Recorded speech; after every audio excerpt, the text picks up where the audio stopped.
I'm Don Cooper, the CEO and founder of Innovator, and today's session is part of a series that we're offering on above ground storage tank repairs. And today we are talking about the forge bonding repair method.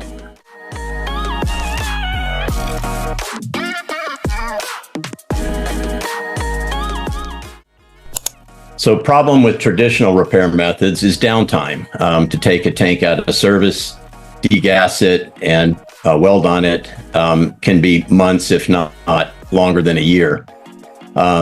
Lead times, planning an outage, they have to be planned well in advance compared to our technology, which we're highly responsive. We can be out in a matter of days or even hours when it's an emergency. The welding effects, there's damage that occurs during arc welding, damages to coatings, crevice corrosion can form from poor welds, and then heat affected zone you have to deal with that either with pre or post weld heat treatments, or you just live with the anomaly.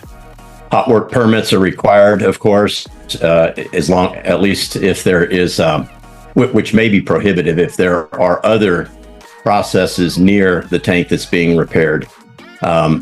Even if the tank is decommissioned, if there's a process running close by that contains flammable products, a hot work permit may not be allowed.